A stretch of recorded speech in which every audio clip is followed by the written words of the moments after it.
Breaking news. On Monday, May 26th, famous women's tennis player Naomi Osaka and her agents have begun suing Prime Energy for contractual coercion and other crimes. And Naomi Osaka's team and agents have specifically asked new Rocksville administration members to join them in the lawsuit. We go now to an interview between one of Naomi Osaka's agents and Mayor Cindy Moustris. Thank you for joining us in the interview, ladies. Oh, you're very welcome. Very welcome. So, Big Abigail, can you tell us more about what Naomi Osaka's going through? Yeah, of course I can, Madam Mayor. So what Naomi Osaka is going through is basically, well, she engaged in a deal with Prime, and you should have heard some of the things that Prime was calling her.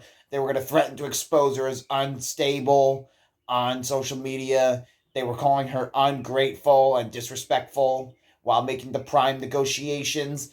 They were the ones being disrespectful and ungrateful because Gatorade, they did so much as hint at interest, and now all of a sudden it's the end of the world because somebody else wants, because Naomi Osaka is starting to get popular, and what's basically happening now is as Naomi's ranking through the charts because she was number one for a certain amount of time in the world, actually, for women's tennis. So what's going on now is basically we are in a lawsuit for Naomi Osaka for contractual coercion, and it's not going to get any better from here because basically Prime is doing everything they can to stop us, but I don't think they're going to get it very far.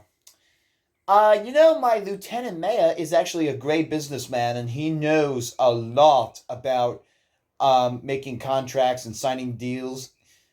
But I don't think he's ever used any type of coercion. No. And honestly, to get to the CEO of Grizzly Halloween and Infinity Studios, that guy you kind of can't because but in real estate, it's the same thing. It's the same thing with real estate as, with signing up a player and purchasing them for, sports and stuff. Coercion has to be avoided. You have to avoid coercion because if you don't, there will be attended and unintended consequences, and you don't want to be a part of any of it, and it's actually very bad. Prime has also made a lot of threats. Yeah, and our new Rocksville staff is actually going to investigate this more with you guys. Yeah, and is there anywhere where we can read this? Yes, you can check out New Rocksville's official website. It's linked to our YouTube, Instagram, and Facebook. New Rocksville's official website will have an article for you, which you can read. It will give you the full description. I think maybe one or two other sources will have the story as well. I highly doubt it, though. And so tell me, why did you want to hire New Rocksville staff? Because Naomi Osaka happens to know your lieutenant mayor very well. Osaka speaks very highly of Lieutenant Mayor Salvatore L. And we here at the Osaka team believe he's a wonderful guy. We get inspiration from his real estate deals. He's a really good guy, and we want his help in this fight, and we actually asked him and interviewed him privately to get sort of his opinions on the matter and any legal advice we could take. Salvatore did highly recommend that we read into Rich Dad, Poor Dad. It's a good book, and I would definitely recommend it. Yes, and finally, what's your standing on the Osaka versus Prime Energy trial? Do you think you guys are going to win? Well, it could go either way. Your lieutenant mayor, he's always very confident. He thinks that he's definitely going to win. Oh, my lieutenant mayor, he's one crazy nutcase. He thinks we can win anything.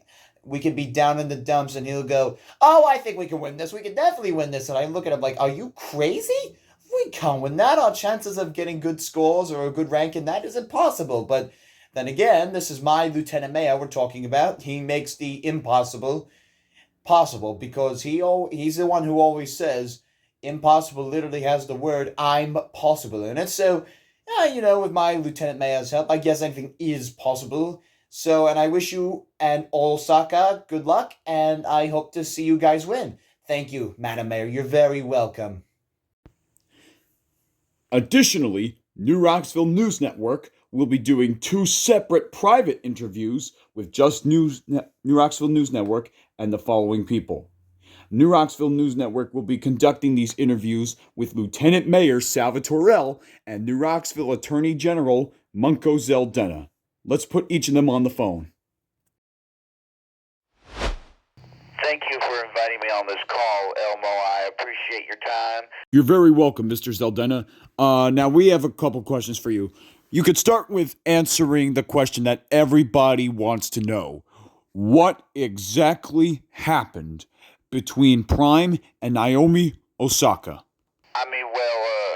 Prime, I was looking into this for, a little bit with Lieutenant Mayor Salvatorell, and, we found some interesting things.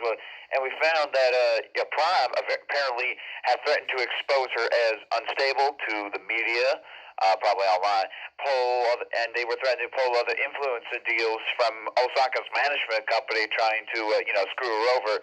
So, that's forceful threatening, causing duress onto Osaka, that's actually kind of illegal. That counts as a criminal case. And we've seen Osaka complain about her mental health time and time again on interviews and, public questionings. We've seen it time and time again. It's been so common, her crying during interviews and having to leave the interview set. It's very terrible. And if you want to take a look at something else, we've got a lot of coercion here. It's a very large case of coercion. Mr. Zeldena, would you be able to expand on that, please? What basically just happened is that Prime broke a federal law regarding coercion. The law specifically they broke was coercion in the first degree penal law, section 135.65.2, which states that if a party enters into a contract under duress, generally under threats of harm or retaliation, that contract may be illegal and unenforceable.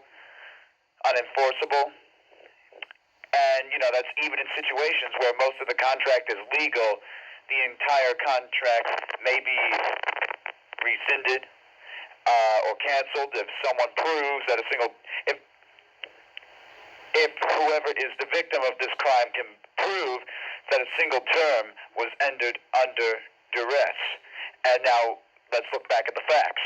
We have Prime threatening to expose her as unstable to all of the media, and they were even throwing a couple of nasty comments at Osaka too. The agents from Prime also accused her of being ungrateful and uncooperative when she asked for more time to review the terms. And the consequences that can lead up to this can include nullification of that contract that Osaka made with Prime because it was under coercion, so it can't count. And if Prime is really unlucky, and if it was really bad, Prime might even deserve to give Osaka compensation for anything she may have went through, emotional duress or mental troubles, anxiety, and they want to blame her for not showing up to most of her games. She's been showing up to a few here and there or whatever, but not too many of them. This went against Prime's deal, but then again, given her social anxiety and depression, can you really say that that was a fair deal? That she had to be part of every single game, or was it really an unfair term, which we can call unconscionability? That is the term for that. And so Prime's being charged right now. Osaka's game reputation could be on the line, and Prime's reputation could be on the line. We'll see who wins with this. All right, sounds good. Thank you, Mr. Zeldena. And now we move on to Lieutenant Mayor Salvatorell. Hello there, Mr. Vice Mayor, and thank you for joining us tonight. Elmo, it's a pleasure and a laugh as always. My mom always said I'd be on the 7 o'clock news, and hey, listen, here I am. So, Mr. Lieutenant Mayor, can you give us your take on the Osaka v. Prime lawsuit? I'll say this, it's very unfortunate what Naomi is going through. I know Naomi Osaka very well. I met her in California when I sold the IXL headquarters. I sold it to some guy in California, and I told him one thing: tear it down, because nobody's going to want any memory of IXL. It's a horrible company, very horrible. But I know Naomi Osaka. She's a wonderful lady. Good at tennis. I'll say that. I'm not really a tennis player myself, but I do enjoy the sport of golf. I think it's an underrated. Golf is a really underrated sport. But back to the thing at hand, I could absolutely give you my take on this. I think that Prime is going to be in a lot of trouble, because if I take someone's side, well, nobody's coming against me, because basically my life was tried with Paul Sennebeard, and, well, that didn't go so well for the Democrats, now did it? But here's the thing.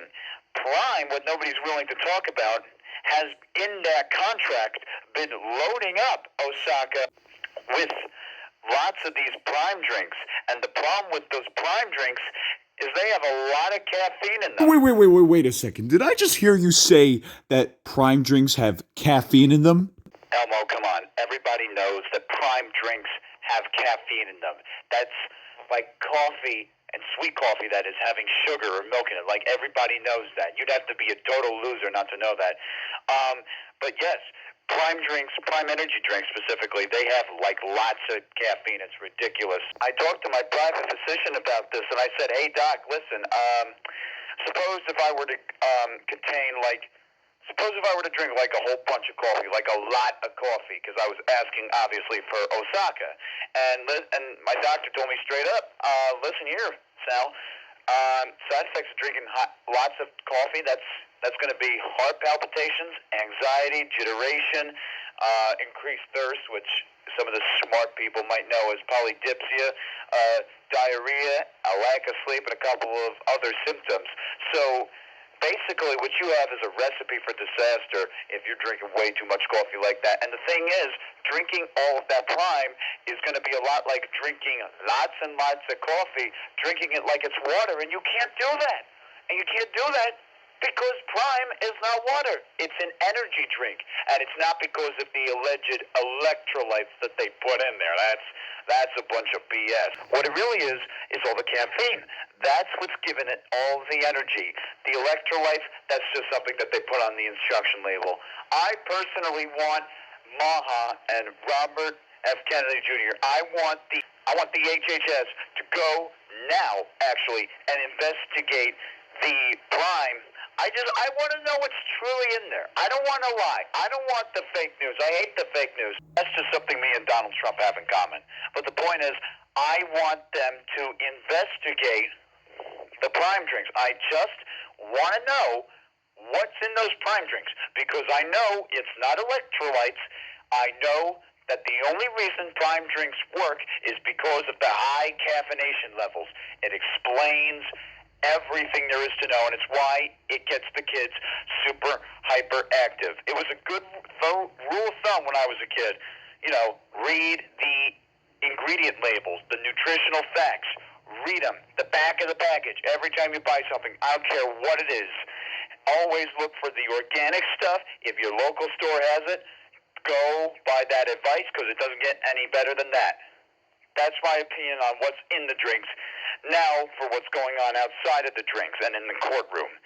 I believe 100% that my good friend Osaka was just, coerced into signing this contract, and now we have an issue. And the issue is Prime coerced her, and they don't want to fess up to it. And I want total justice for Naomi Osaka. I want total justice for her. Wonderful woman. She does not deserve to be treated like this.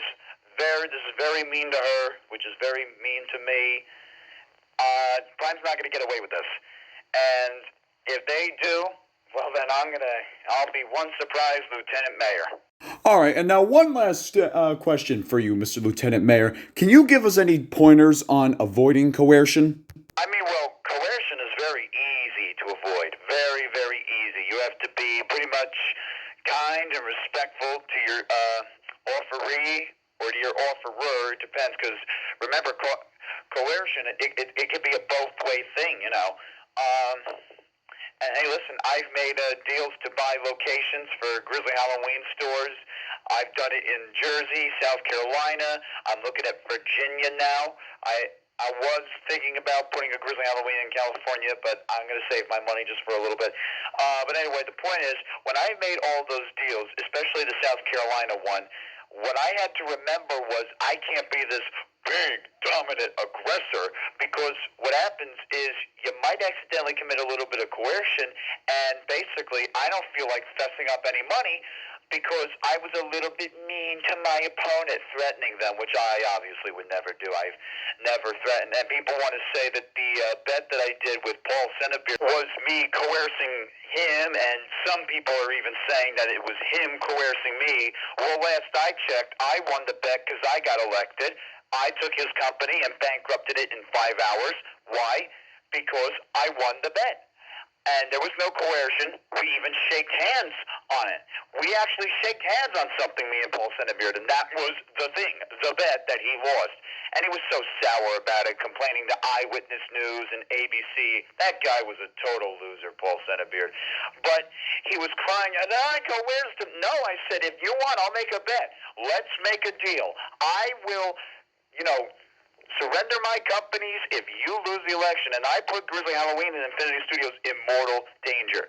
You have to take risks when you're a businessman or a businesswoman, but you can't be so risky that your ego gets in the way, so you start threatening people. That's not good. Because remember, when you're the CEO of Grizzly Halloween, you're not this New York gangster or this Italian mafioso. What you are is a businessman. You're trying to make money by selling people something that they're going to hide in their garage until October 31st. We all know that. So you have to be kind and respectful, explain terms clearly. This is all what goes on in making a contract. I took a seminar from September to January on personal finance. That helped me a lot, taught me a lot more about budgeting, and I already knew so much because I have a really big brain. And I know people, and they say they didn't learn anything. Well, it's because you didn't pay attention, and, well, it's also because they're not Salvatore, Lieutenant Mayor of New Rocksville. All right, sounds good. Thank you, Mr. Lieutenant Mayor, and you have a good night. Well, folks, that completes our interview. Thank you for joining us tonight on New Rocksville News Network, and we'll see you soon.